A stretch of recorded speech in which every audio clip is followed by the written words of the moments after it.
Hey, well, it's so nice to see you. I am glad you found your way into the Nutmeg Tavern this Friday. We're gonna have a lot of fun in the Nutmeg Tavern today, I can tell you. So I am your host, John Townsend, and here in the Nutmeg Tavern, we talk about fun 18th century stuff, interesting 18th century stuff, wacky, weird, who knows, tainted brain, old baby stuff. And I have this guy behind a bar who helps serve us at times. His name is Ryan. Hello. There he is. And I can't do this unless someone is taking care of all that weird modern technical stuff on the other side of the time vortex. Aaron. Hello, everyone. Let me know if everything looks and sounds good, because it's been weird the last couple weeks, but it seems good right now. So I think we're That's why we need someone like Aaron making it happen. Thank you, Aaron. So we're going to be talking about, well, a lot of stuff. It's going to be a busy day in the tavern. Ryan, do we have anything I need to know before we start? Not that you need to know, but we are posting a handmade brick video on Monday. We're super excited about this one. How do you turn... I can't even get it in here. How do you turn a blob like that here? Oh, wait. Into a wonderful brick? Well, we'll find out on Monday. I didn't get any of that in my tea, did I? Are we good, Aaron? Let's just nutmeg. This said we went offline for a second on my end. Looking good. Great. We are good.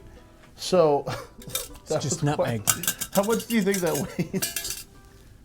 I don't know, but it's like all over the floor now. Anyway, so bricks, and that one is going to be a great episode. And if you remember, you might have seen that members only little behind the scenes, or if you're on Patreon, you have seen that. Yeah, it's going to be a cool episode. Aaron doesn't let us watch stuff ahead of time the whole way through. It's like a secret thing. It's like the artist with the painting. You know, it's like, oh no, you can't look at it until I'm done. Well, that's the way Aaron is with videos. But every once in a while, we get to see it while he's working on it. It's going to be really fun. That looks great. We had like more people. We did like an assembly line kind of thing. It's got a lot going on. I'm excited by that. So here's something that the chat needs to know. There are 2 brand new emojis that you can have fun with. What do they talk about? Aaron's going to throw them in there, I'm sure. Okay. But something about a brain and a baby. Okay.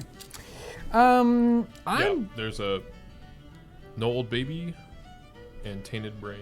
Tainted brain. I'll try to type them out, but it's kind of weird how it works. But yeah.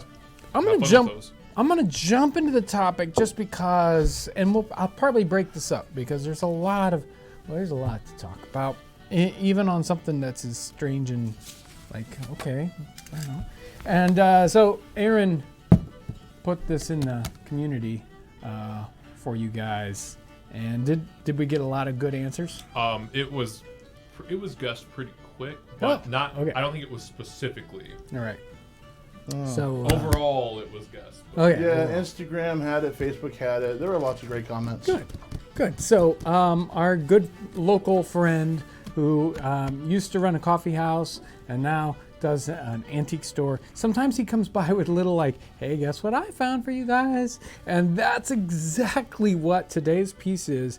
He brought this one in and it's like, yes, Dave, I'll take that. Thank you very much. An amazing hat box for undoubtedly an early 19th century top hat like the one I'm wearing. I wonder, here's internals. Look at how carefully made so that you can make sure your hat stays its proper shape and everything. And well, let's see, my top hat. Fits in there perfectly. You can, whoops, lost my little band. You can tell by the shape that it's a lot narrower at the top than here at the brim, that it is early 19th century. So a top hat that angles up at the top and by other ways of looking at how it was constructed, and specifically the catch here on the front of it. Yeah, there you go. There's a close-up of it. Really kind of dates this into that late 18th century, early 19th century time period. It is a truly amazing piece. Look at, show them the top. Oh yeah, there's part of that buckle and how it's riveted on. Yeah, let me scroll through them. I'll get to Yeah, so it had a leather strap. Sure. Right, it had a leather strap that went all the way up across it, and this is one of those little catches on the top of the lid. There's the close up of the whole top of the lid there, and you can see the handle, the rivets. Look at how the leather has aged. There's the inside of it. Yeah, they were talking about how it looks like metal in the pictures.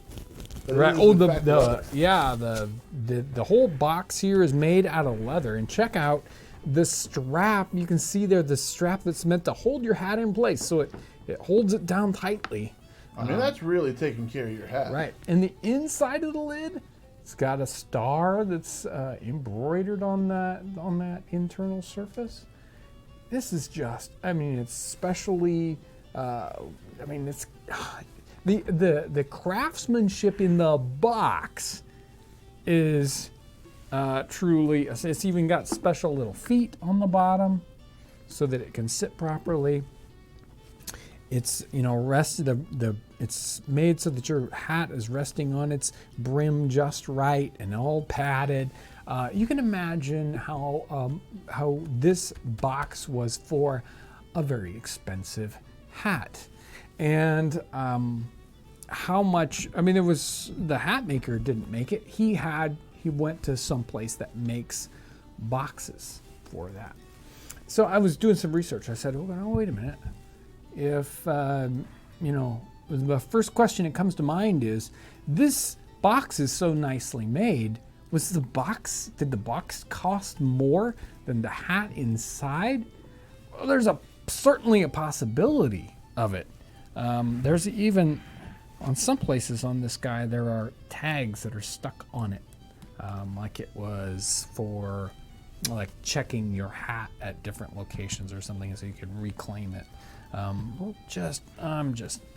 love the workmanship in it. So I started doing some research. I said, okay, now how do I find out about the cost of something like our hat box here and how it relates to the hat that's inside it? So it's very hard to find it specifically for this time period. I was even looking in inventories, probate records and inventories, which is amazing research to do. So wills are a public record, and many times you'll have probate records where the person dies, and they have to basically value all their goods. And so you'll see these lists and lists of inventories of things in houses. It's amazing to look. It's like, what was in? Sometimes they're done by the room. What was in the kitchen? What was in the living room? So. Very hard to find hats or hat boxes in those probate records, because they generally, while they might list 3 candlesticks and so many pots and pans, whatever, generally for clothing, and probably hats included, that's in one line item, wearing apparel, and they give you an amount. It's terrible. You're like, guys, help me out here. It's really difficult. How dare they not think about you? I know. Why aren't they thinking about me when they're doing these things? Although, I've got more research to do. Sometimes these probate records are of stores, and you get the inventory of the store and what the things are worth. So, but I haven't found any that have talked about hat boxes yet. But I have found some that talked about hats. And another great help on that is Barbara Johnson's book here, which is her album of styles and fabrics. And I've talked about this book in the past. The book is astounding by what's happening in here. Here's a picture of one of the pages, and this is a facsimile photograph of the page. This is at real size. And you can see she's used this as a scrapbook. She had this book she kept as a scrapbook. She pinned fabric in when she bought it and then wrote down, oh, I bought this fabric and I spent this much for it. But also here we find out that she had taken some old book, some old ledger that she found around the house to pin these things onto. And so this book not only has showing us what the fabrics are and how much she paid for them, but they looked at the record book underneath, the account book underneath. And so we have this account book kept in the mid 18th century in England, but we get to find out all the things he's spending money on. And not necessarily, he's not necessarily buying a top hat, but probably a hat of equal worth. He buys multiple hats in this time period in this book, and they all are in this sort of, for an inexpensive hat for one of his servants, maybe 8 shillings, and an expensive hat for himself between 12 and 14 shillings. So now keep that in mind as it's hard to equate these amounts directly with today's money, but we can compare them in contrasting. Did he buy a hat box? No. That's too bad. But he did buy a portmanteau. I forgot to bring a portmanteau up. But portmanteaus are made out of leather, very similar, constructed, probably about the same amount of leather, probably about the same amount of workmanship. Yeah, if you've ever seen a circular kind of cylinder suitcase on the back of a horse, that's a portmanteau. Right. So it's like a little leather suitcase, right? It's round and all that kind of stuff. Very similar in its construction technique. He paid 16 shillings for his portmanteau. So we can guess from this thing that, the box probably cost as much or more than his nice hat. And one of the reasons why we probably don't see these hat boxes all that often is because it's so expensive that it's going to last for multiple hats. So you're going to have one hat box and you might have 6 hats that go through it. In fact, here he is, he's buying like 3 and 4 hats in that time period, even just for himself. So he probably had a really nice hat box, traveling hat box, and it lasted through multiple hats. And yeah, just like this, there's no top hat in this box because, hey, they all wore out. But the box is still around. Astounding. Just what can we learn about the hat by looking at the hat box?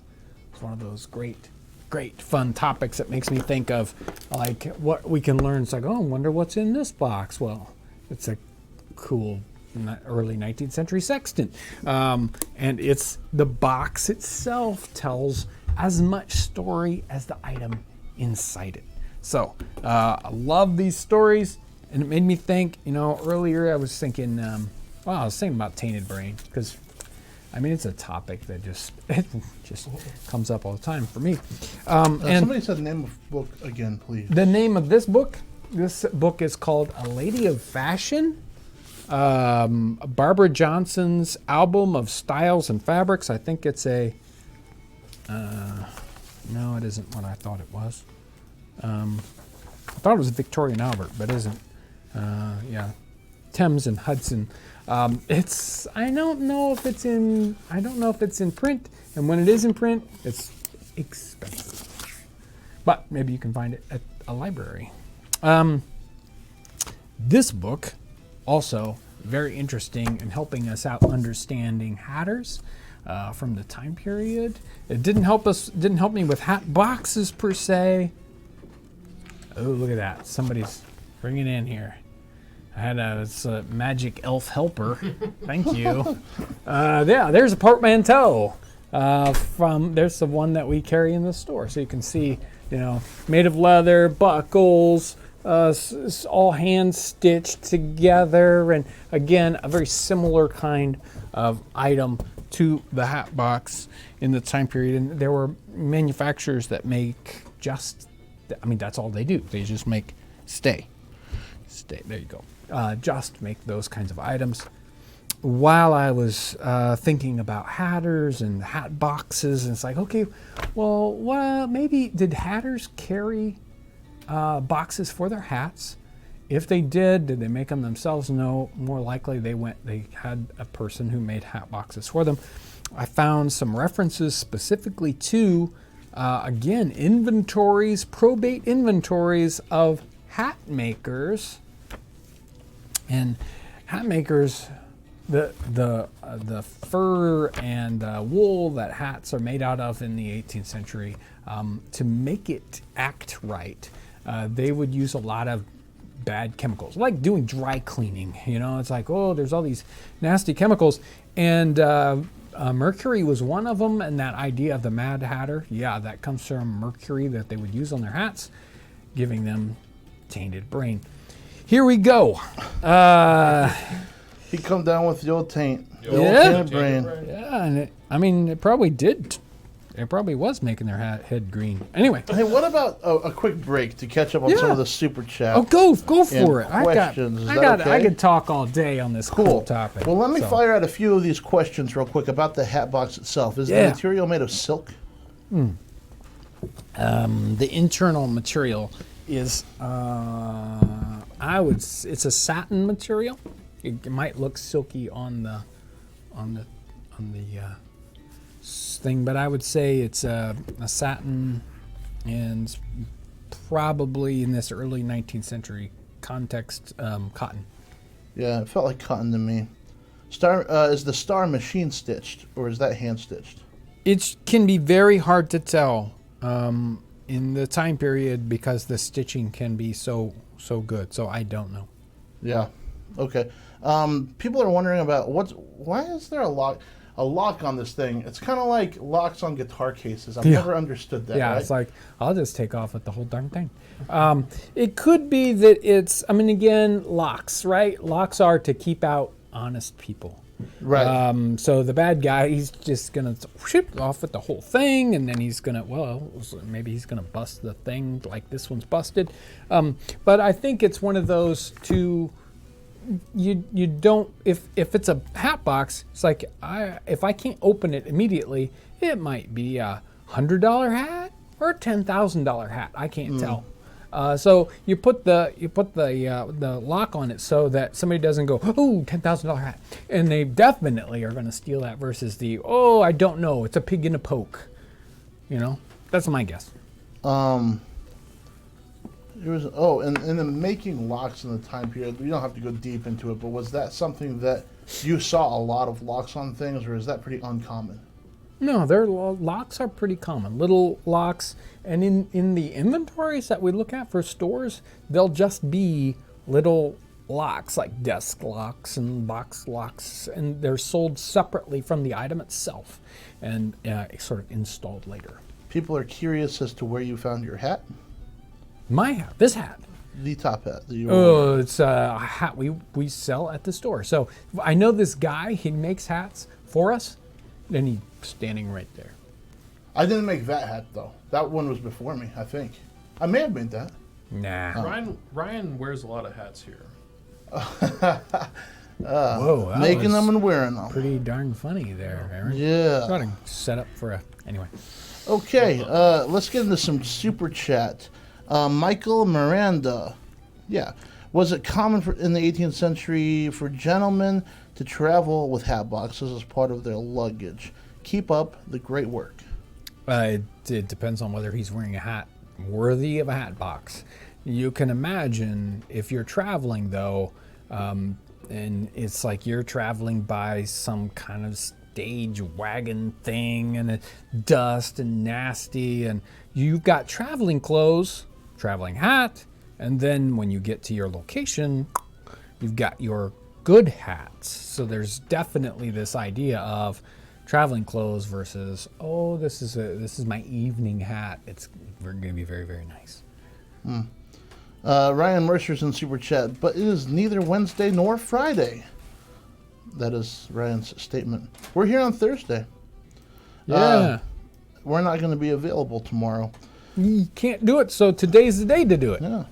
Amanda Marie, I've loved this channel for years, and I've always been a lurker.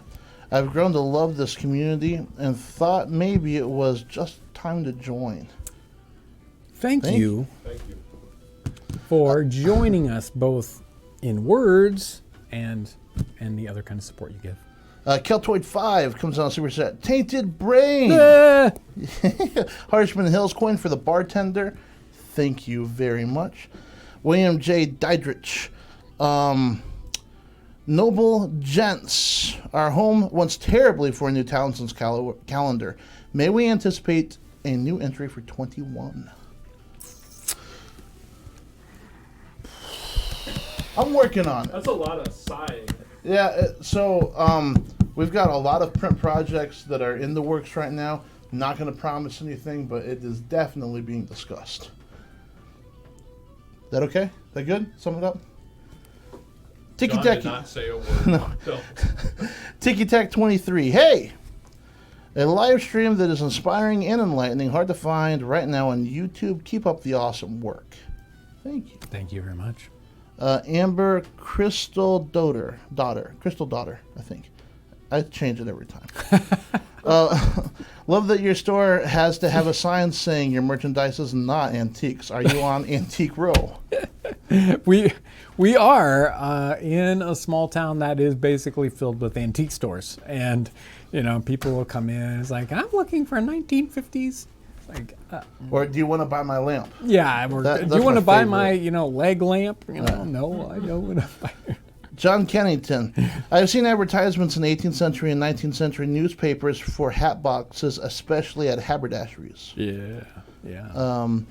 Woozle Love 1. I received my pie pan and milk pan today. I love them. Thank you for all you do. Excellent. Yeah, that's always good to hear. Willer 3R. Could you please give a shout out to your newest fan and emerging history buff, my 8-year-old son, Godric? Godric, welcome to the Nutmeg Tavern. That was good. Speed and Style Tony's in Super Chat. Was the leather for boxes lacquered to make it stiff or give it color? Yeah, really good question. It is a good question. We look at this guy and we can see underneath this strap material, it's a different color, and it was probably a both and kind of situation. I can even see the leather even nicer underneath that. That's a good branding question, probably. So yeah, exactly what the finish was like however you'd word that. When it was brand new, that can be hard to find out unless we start to take it apart. I'm not going to do that. And then Buff Chip 96 is on Super Chat. I really like the members only video. Needs to be longer. Thanks a lot. Well, yeah, I hope you enjoyed that. If you're a member or a Patreon person, you have a chance to look at that little behind the scenes video. It gives you a chance to find out just where all that crazy footage couldn't come from. So we had fun with that. That was a fun shoot. Yeah. So I think that catches up with Super Chat. Super. And we can wait on some questions later. Why don't you dive back in?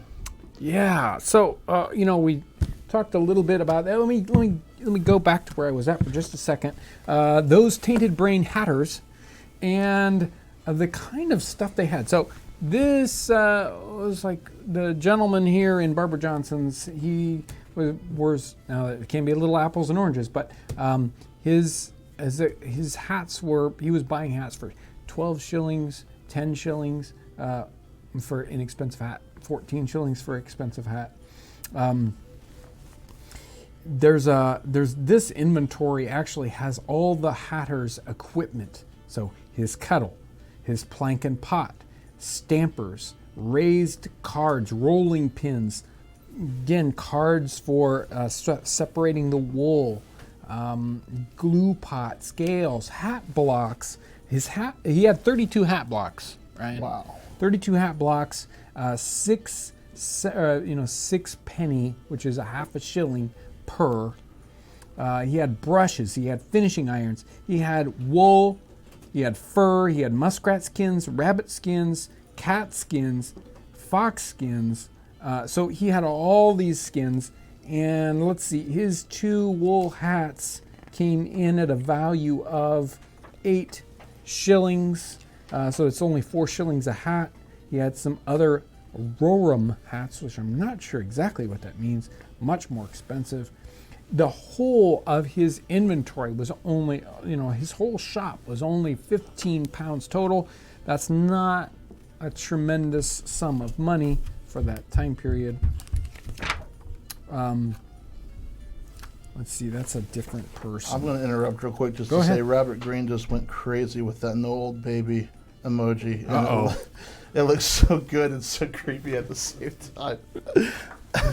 So, truly fascinating. I got a few pictures that both mainly talk about, not about the making of the hats themselves, but Diderot's Encyclopedia has some good information. Actually, it's pretty low on hat making itself, which was kind of weird because hats are really important, and why didn't they talk about hats?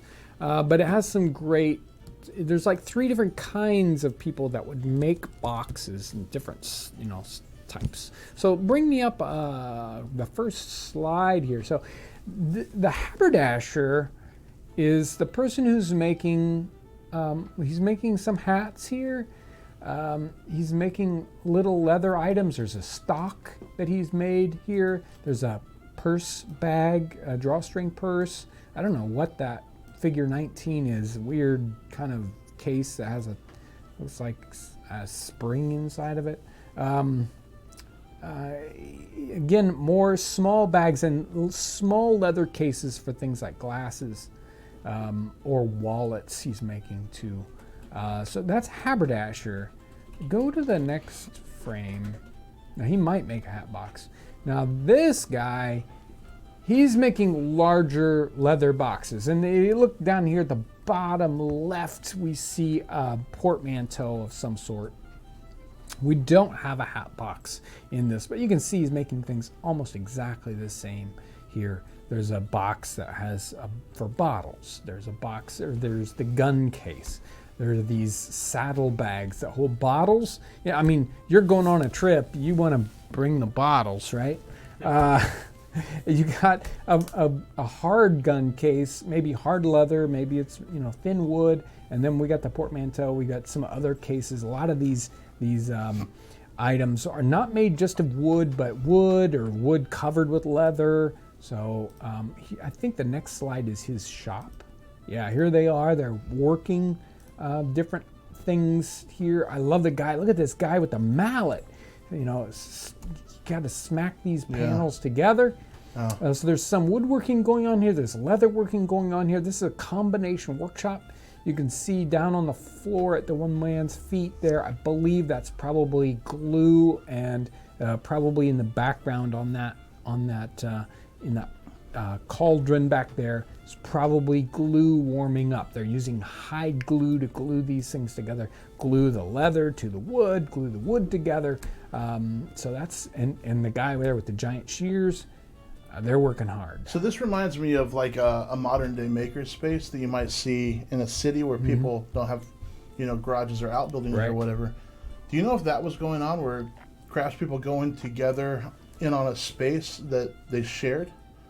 I think it could be very likely that you would have I think it would be 2 craftsmen set up in a single thing, and a lot of times they might be crafts that go together or trades that go together, right? So one man's supplying the other. And then other times it's sort of like a master and his apprentices or his journeyman workers. So this is more likely there's a master, he's probably not even around, there's journeyman workers and lowly underlings too. Go to the next, thank you. Yeah, and here are some of the tools that we can see close up. He's got some anvils, some vices, all these chisels. Some of these are cutters that cut leather into different shapes. So he's got a lot of different kinds of tools to do different jobs. Some of them, look familiar to us, and other ones don't.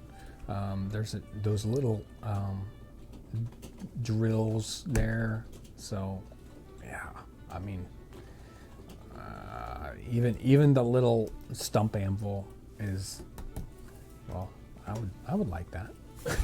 Anyway, go to the next frame. So then there are people that make just like this sextant. They have small wooden cases, and we have another workshop here.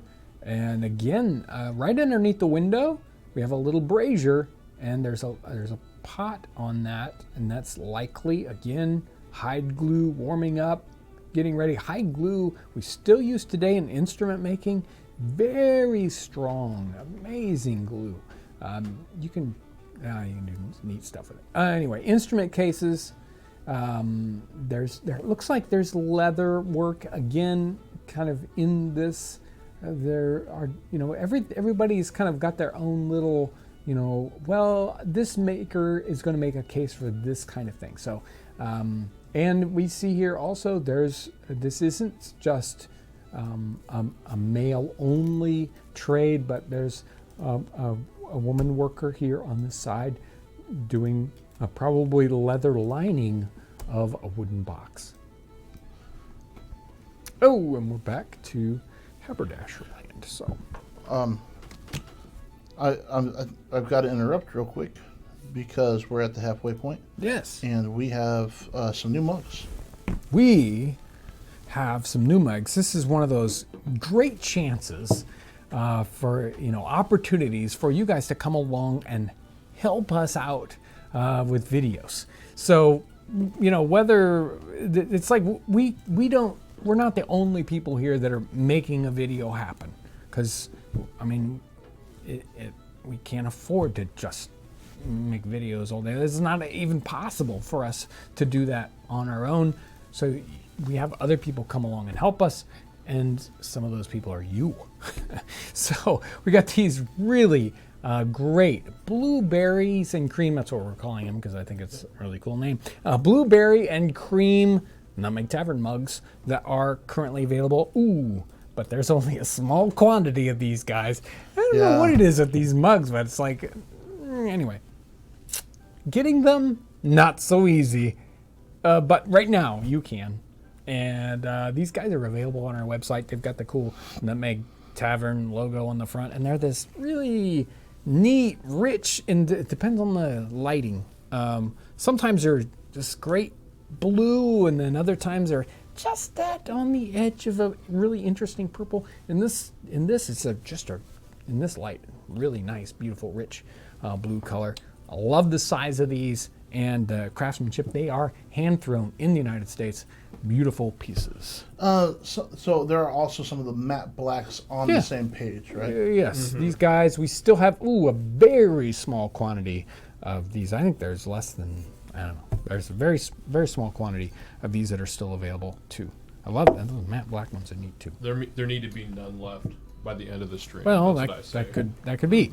And people help us out. Your opportunity to help us out is in Super Chat. It's Patreon people. Unfortunately, I didn't get that. I was so busy with prepping with other things that I didn't get this week's Patreon list. So, well, soon, the very next, maybe not.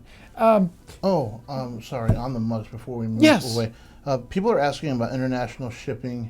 Is that available yet? Do we have anticipation of when it might be? I believe that they are doing international shipping now again. It has been so crazy, tricky, weird this year, 2020, with shipping overseas, because for a while, it was just like they were just stacking up. It's like, well, yeah, you can ship things overseas, but we're basically just going to start stuffing it in a warehouse, and maybe someday we'll start to get to it and send it actually out. I believe that things are going out now. So. If you have any particular questions about it, there's a customer service number at the bottom of the website that you could call, and they'll be able to talk to you more in detail about where you live. Yes, very true. Because that stuff is still in flux, but I believe it's working. Okay, so I've got a couple of hat questions, not specifically top hats. One is, what happened to the Shaco hats? I think that means on our website, but it might just be when did Shaco hats go out of style. But on our website, Yeah, the Shaco blanks that we used to make, which are just straight up and no bill and all that good stuff, they are not easy. I don't know. Have you ever? I mean, I've I think, actually never made them because we Right. discontinued them before I started making hats. yeah. They're kind of like right in that time period, and I really think that it was mainly just because demand wasn't really there at the Right. time. And Shakos are they can be made a couple of different ways. Shakos in the time period, and I don't have one to show you, but the military hats that are really kind of 1812 boom, Napoleonic era, no brim, or they'll have a bill on the front. And they'll be, they're meant to make you look like a very tall soldier. That's the whole point, right? And they just are all up, and it's hard to make them out of a felt. And especially as a stretched felt item, you can make them out of felt and use sheet felt and sew them into a cylinder and put a top on them. And later on in the war, when it's like a soldier taking care of a felt hat, you are crazy. So later on, they were made of leather, almost exactly like a hat box here is made, where you would make a stout leather, and they were made out of leather, and they would last so much longer. They were heavier, they were horrible and hot, and probably weighed 3 times the amount, but they lasted so much better. Yeah, they're not hats in general aren't the hardest thing to make, but the taller it goes, then you basically have the same amount of felt to work with, no matter what hat you're making, right? Yeah. So the more you have to stretch that, the more you have to worry about it not making it. Yeah. As far as the stretch goes, and Stretching out. also just destroying it because you're just stretching it by sheer force. Yeah. So.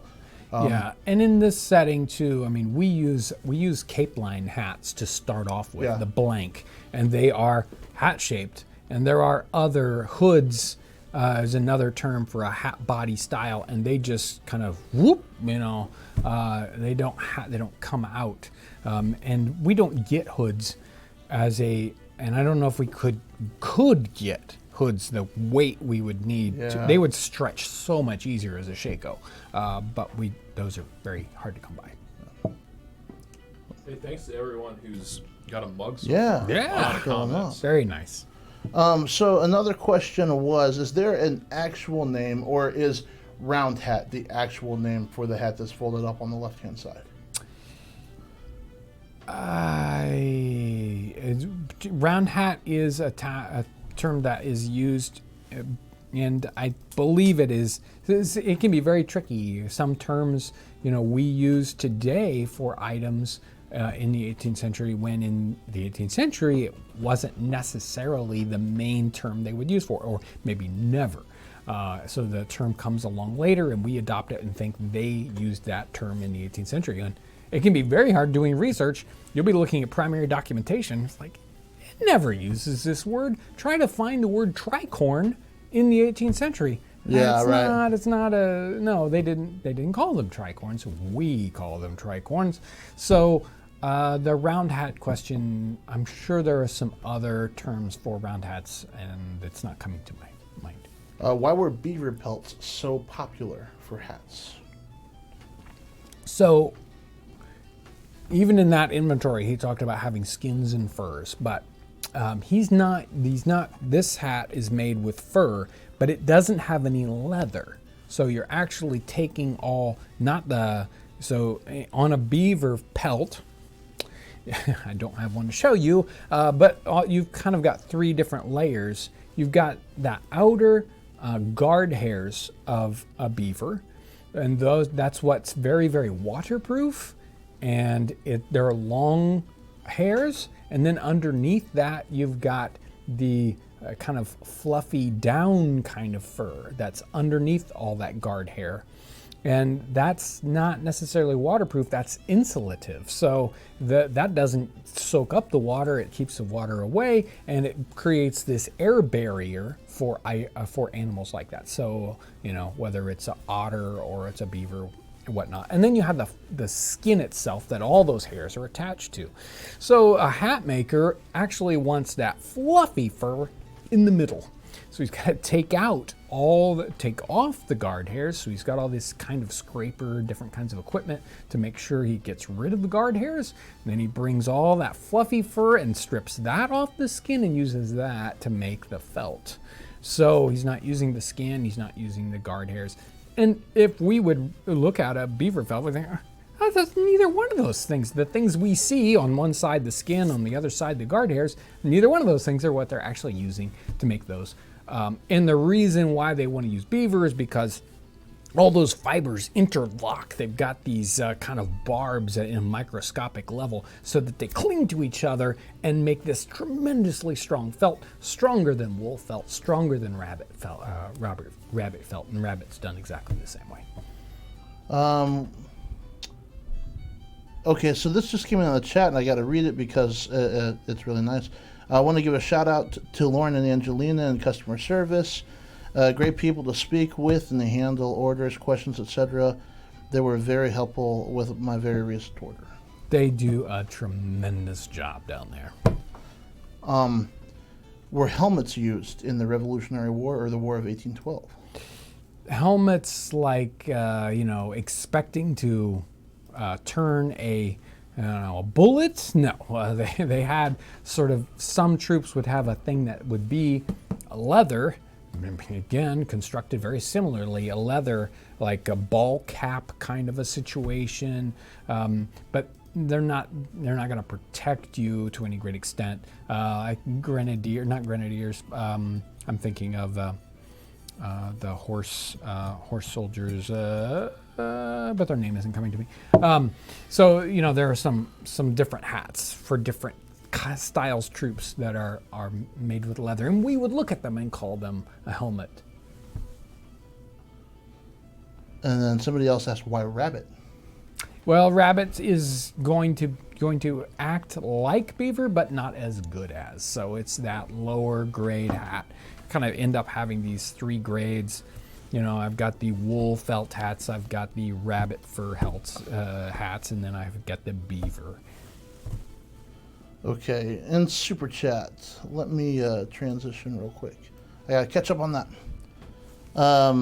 So Rose McGinn sends a tip for Aaron, the artist. Yeah.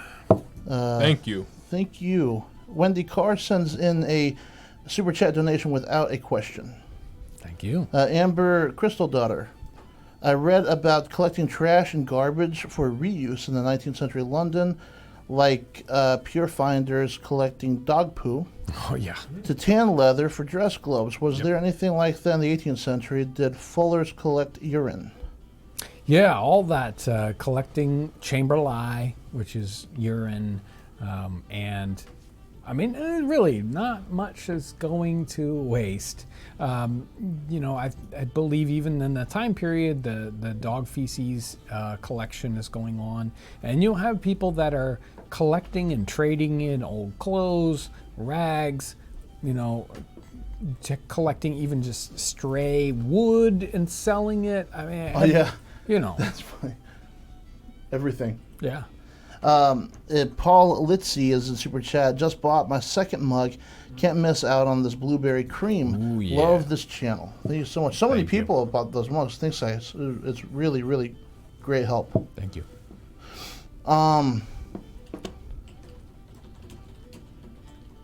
This is not on the topic, but somebody's asking about the folding lap desk. Did we stop selling them, and were they common? No, we still sell them. And yes, they were common-ish. Oh, and I forgot to say.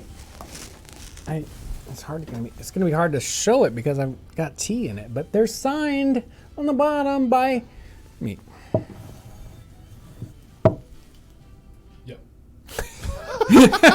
It was like dead air. I don't know where that came from. Whatever.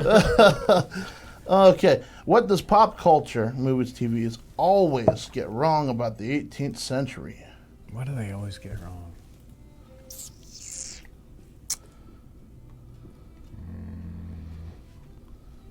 I have to chew on that one because I know there's about 10 things.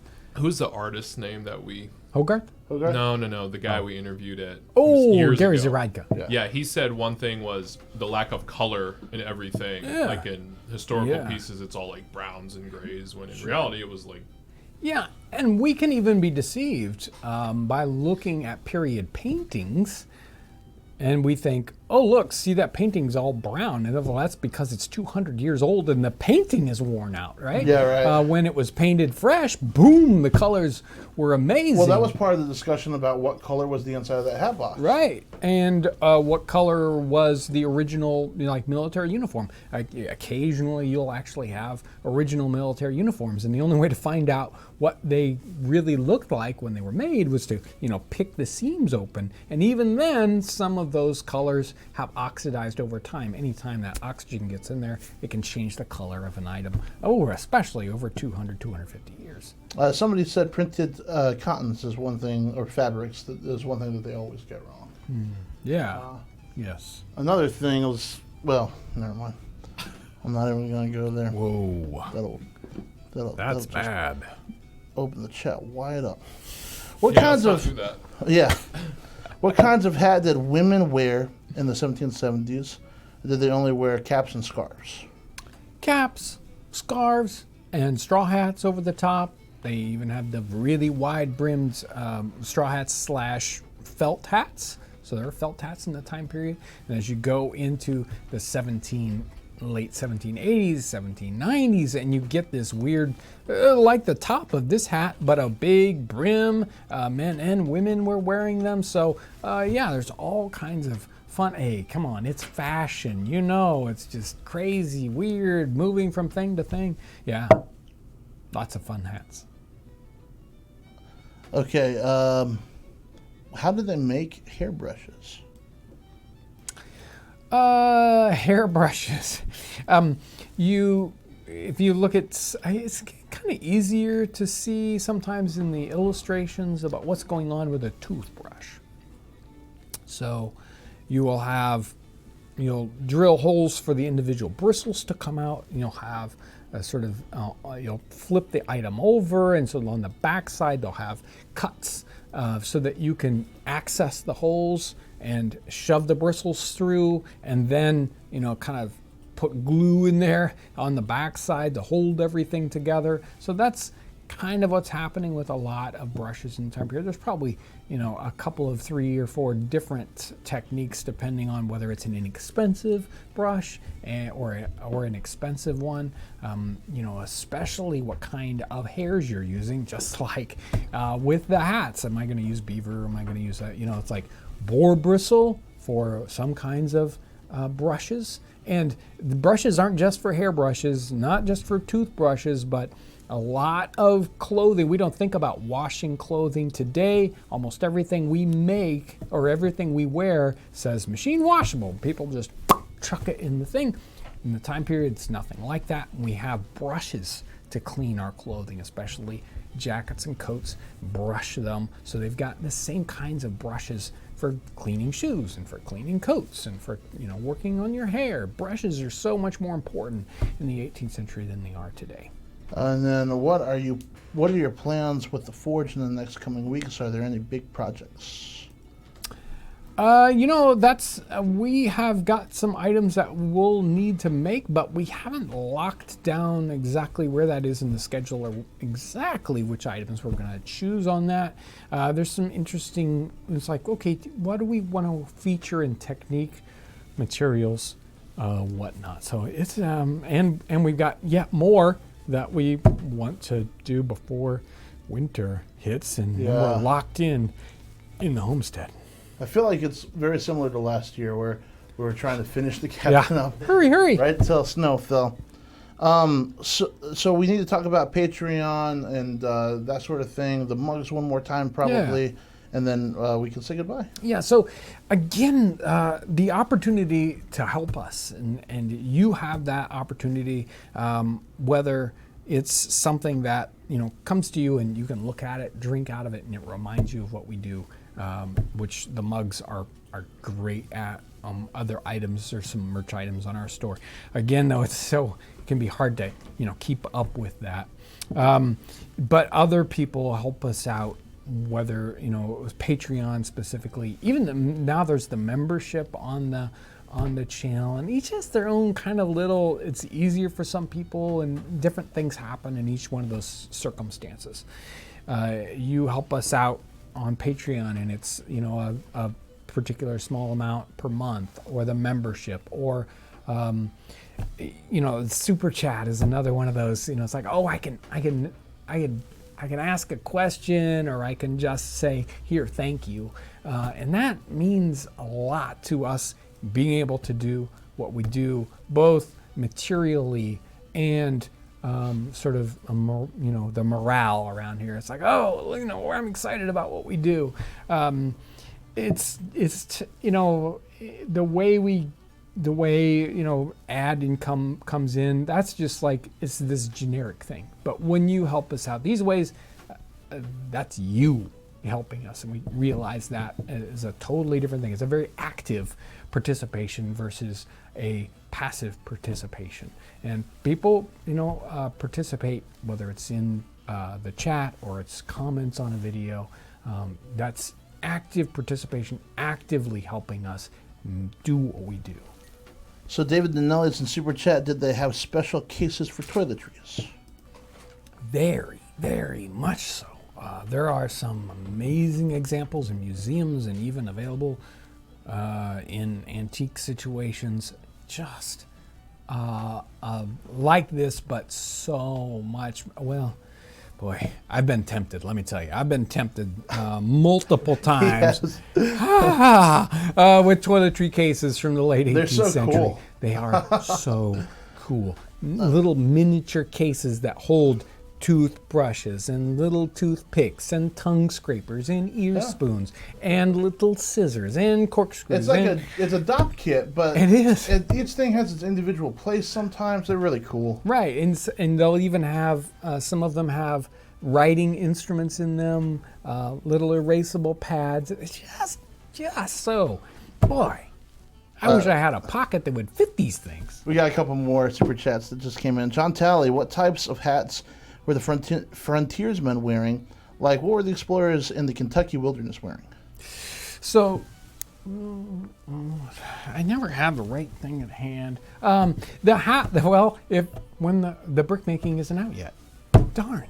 Monday's video, I have the perfect hat. So what happens?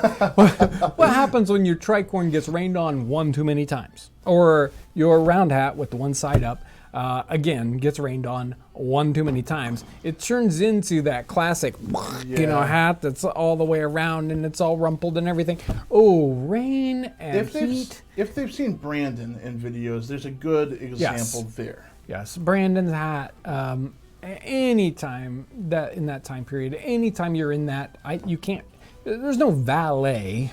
In the wilderness that's gonna, let me steam your hat for you, sir, and make sure it's all straight and fix it, brush it, you got to brush your hat. And no, they get worn out very quickly, and they all turn into the same hat.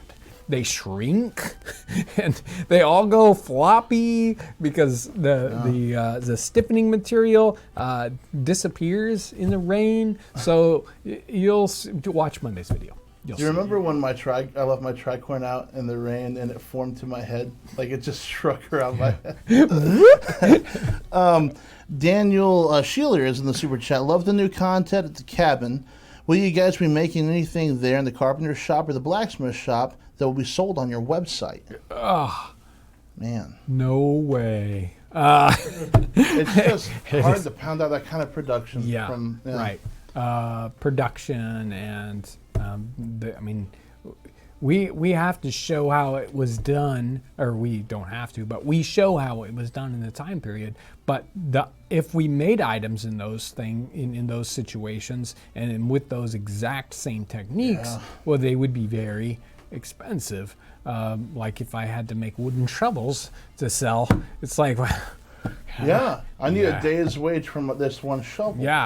So it'd be very expensive. Aaron Howitt showed up late, wanted to say hi, enjoy the day. Thank you very much. Yeah. That's a good place to send off, I think. thank you for coming in to the Nutmeg Tavern today and, bellying up the bar, making Ryan serve you. He's distracted. It's all right, Ryan. It's all right. I serve who I feel like I need to serve. Yeah, exactly. I always bring in my own drink to the Nutmeg Tavern. They'd kick you out in a tavern today for doing that, but anyway, thank you for coming in and joining us in the Nutmeg Tavern, participating in the cacophonous, loud and clamorous, Nutmeg Tavern today. He's being loud and clamorous back there right now. And, I hope you haven't come away with tainted brain. And I hope that you will not run into any old babies out there this weekend. Because they're scary. Yeah. If the tainted brain attacks you, if it comes on you, just sprinkle a little nutmeg. Yeah, and you'll be okay. A little nutmeg, and you can go back and rewatch a Nutmeg Tavern, and that will probably clear your head from tainted brain. I hope you have a tremendous weekend. Thank you, Aaron. Thank you, Ryan. And thank you, everyone, for what you do. Thanks.